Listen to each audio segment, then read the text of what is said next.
Meditation, ध्यान, समाधिको state, यी सबै कथाहरू छुटेका स्टेटहरू हुन्।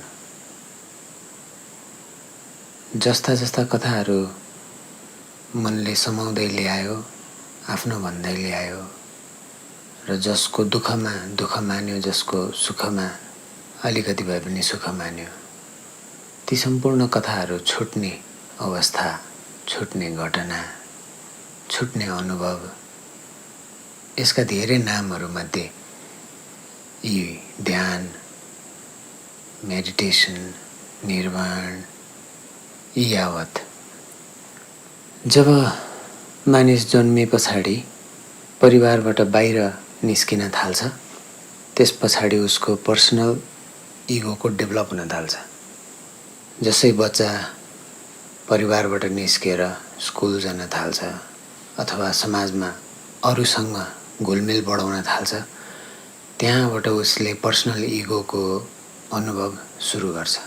यो पर्सनल इगोले नै हो संसारमा आफूले आफूलाई भर्न सहयोग पुर्याउने, अथवा यसको जन्म हुँदै जाँदा संसारमा आफ्नो आइडेन्टिटी यो हो भनेर जमाउँदै लैजाने, जोड्दै लैजाने यस्तो प्रक्रिया देखिन्छ।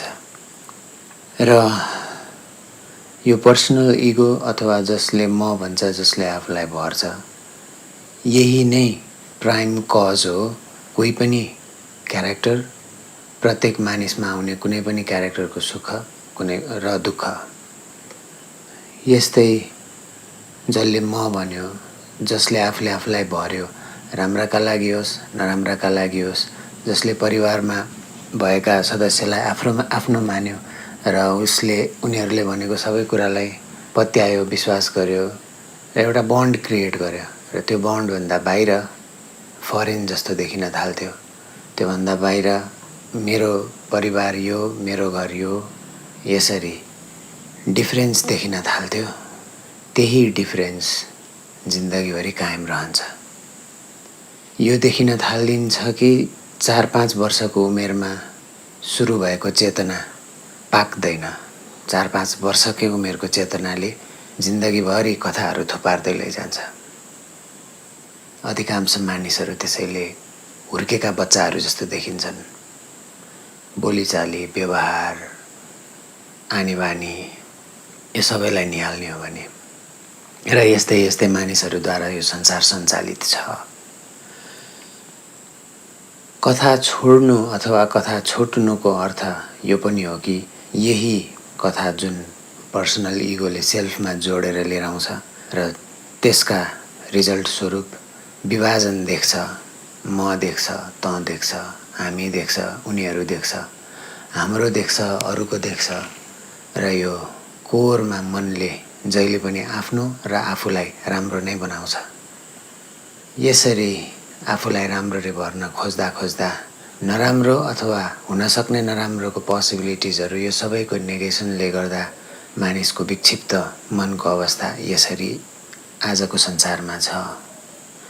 यो त्यही चेतना हो जो साना बच्चाहरू मेरो तेरो गर्दै झगडा गर्छन् र मेरो घरमा यस्तो छ अथवा मेरो साइकल राम्रो अथवा मेरो यस्तो राम्रो। वास्तवमा यही नै ती बालकहरूले घरमा सिकेका हुन्छन् र यही नै कम्युनिटीमा सिकेका हुन्छन् र यही नै रिफ्लेक्ट हुने हो।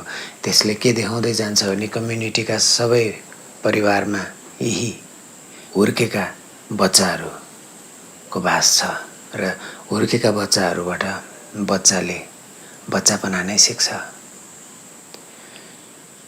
एउटा बच्चाले हुर्किँदै गर्दा भाषा मात्र सिक्दैन, साइकी पनि सिक्छ, कपी गर्छ, सबकन्सियस बिहेभियरहरू पनि कपी गर्छ। जुन आमा बुवालाई होसै नभइकन गरिरहेको हुन्छ ती व्यवहारहरू पनि टिप्छ र त्यसले प्रत्यक्ष असर यो जसले आफूले आफूलाई म भनेर भर्दैछ सुरुमा त्यसमा प्रवेश गर्छ र त्यसमा रिजल्ट्स यसको देखिन थाल्छ। यसरी प्रत्येक मानिसले भिन्न भिन्न कुराहरू जानेर लिएका कुराहरू, जानेर बुझेर लिएका कुराहरू त छँदैछन्, अन्जानमा लिएका, अन्जानमा कपी भइएका कुराहरू अनगिन्ती छन् जसको खोज तलास हामी अधिकांश मानिसलाई कहिले पनि सुरु हुँदैन। जीवनमा कि त एकदमै बेस्सरी ठोस खाइसके पछाडि बेस्सरी लडिसके पछाडि बल्ल कता कता सोच्न पर्छ कि यतातिर पनि भन्ने लाग्छ, नत्र लाग्दैन। र यो आवश्यकता पनि छैन प्रकृतिलाई, किनकि यसरी सोच्ने व्यवस्था हुन थाल्दाखेरि मानिसहरू जीवन कन्टिन्युएसनलाई क्वेसन गर्न थाल्छन्। नट इन अ सेन्स कि जीवनबाट पुगेर आयो अथवा वितृष्णा छरिएर आयो, इन अ सेन्स कि के छ त, वाट इज यो सबै कुरा केले बनेको छ, किन छ, कसरी छ। किनकि कोरमा त प्रत्येक व्यक्ति हामी अनजान नै छौँ। प्रत्येक व्यक्ति हामीलाई केही पनि थाहा छैन कोरमा। यो अनजान ओसन, यो अनजान लाइफमा हामी डुल्दैछौँ, पौडिँदैछौँ, अन्धाधुन्ध यतादेखि उता उफ्रिँदैछौँ। र यसरी यो संसार पहिला पनि चल्यो, अहिले पनि चल्दैछ र सम्भवतः निकै निकै सयौँ वर्षसम्म यसरी चलि नै रहनेछ। अनलेस एउटा यस्तो जेनेरेसन खडा होस् अथवा यस्ता ग्रुपका मान्छेहरू खडा हुन् जसलाई चाहिँ प्योर क्वेसनिङ गर्न आँट आओस्, बोध आओस्, खोज आओस् र यी खोजहरूले नै त्यो हुर्किएको बालकमा फिलिङ अफ अननोननेस फेरि फर्काएर राखिदिन्छ, इन्ट्युटिभनेस फेरि फर्काएर राखिदिन्छ, क्वेसनिङ फेरि फर्काएर राखिदिन्छ।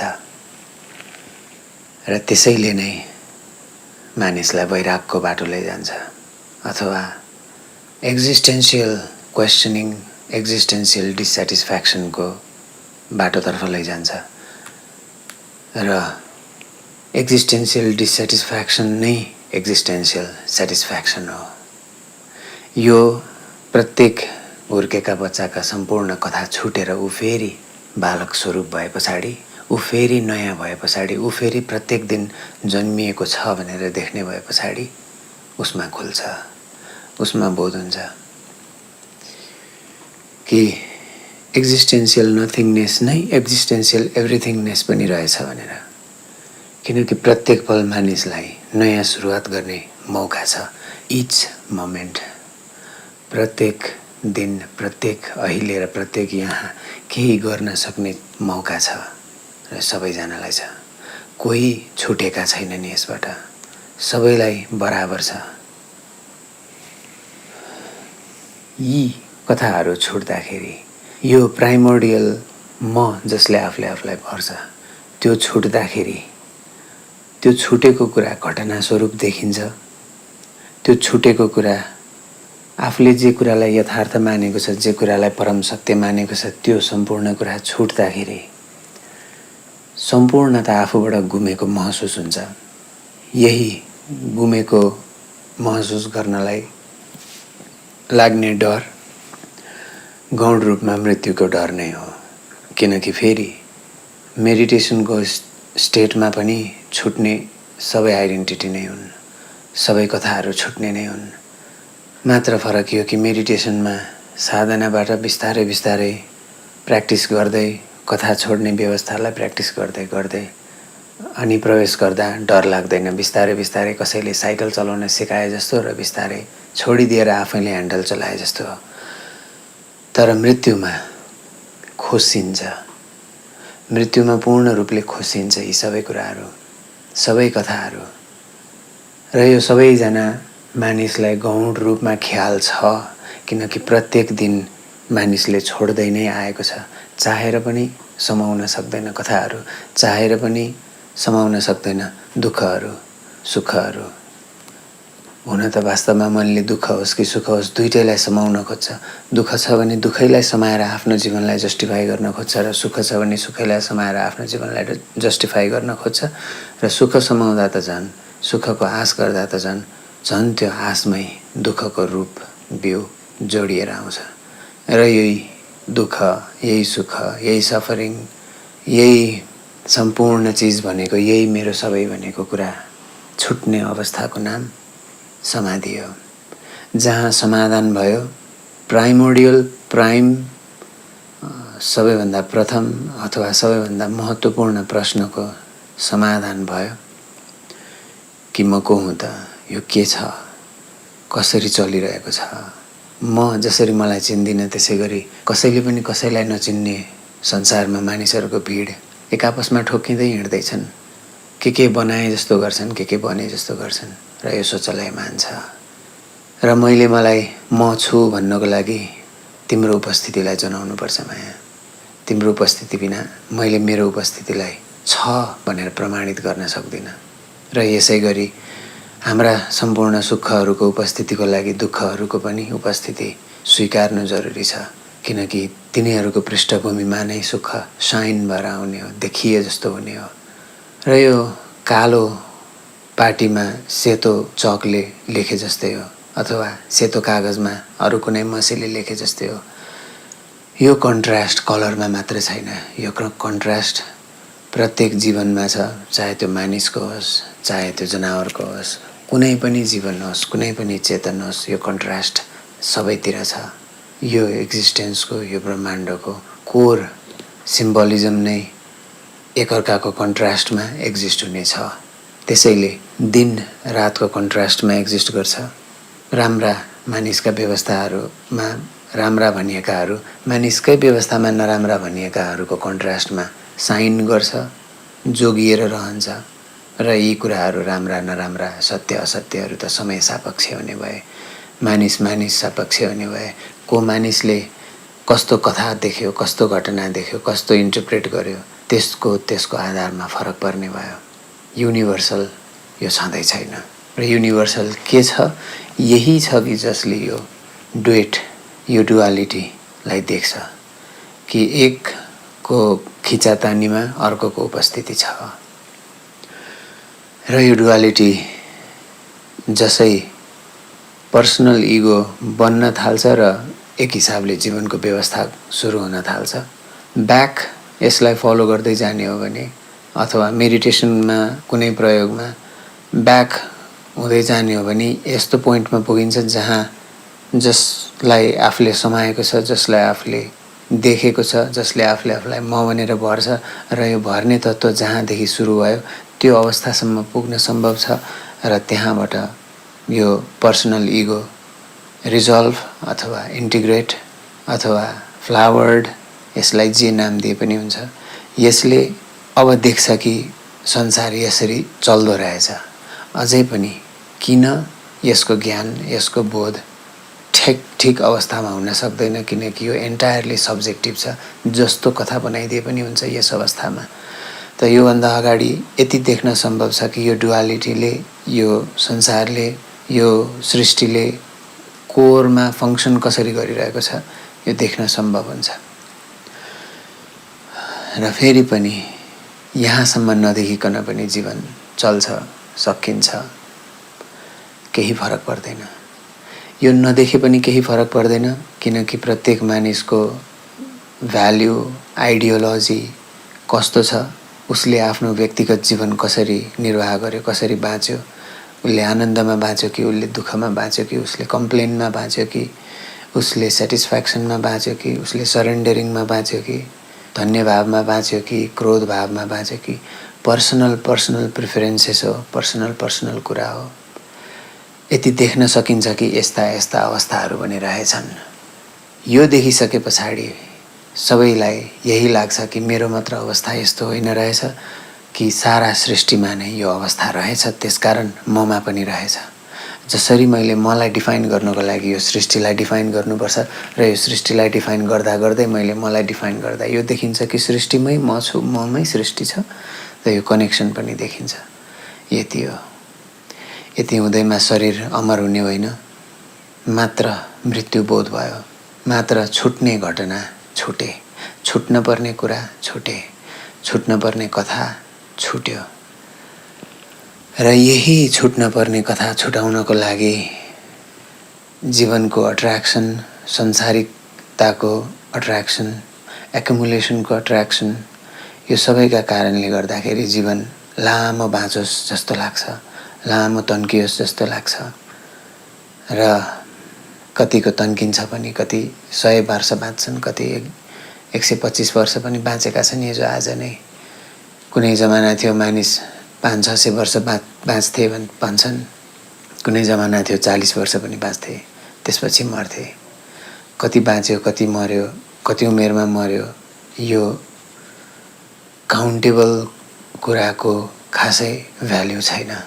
र भ्याल्यु फेरि पनि यस कुरामा छ कि कस्तो बाँच्यो, पार्टिकुलर चेतना जुन शरीरमा आइपुगेको थियो त्यो चेतनाले त्यो शरीरमा बसेर यो संसारलाई कसरी अनुभव गर्यो, त्यति मात्रै हो।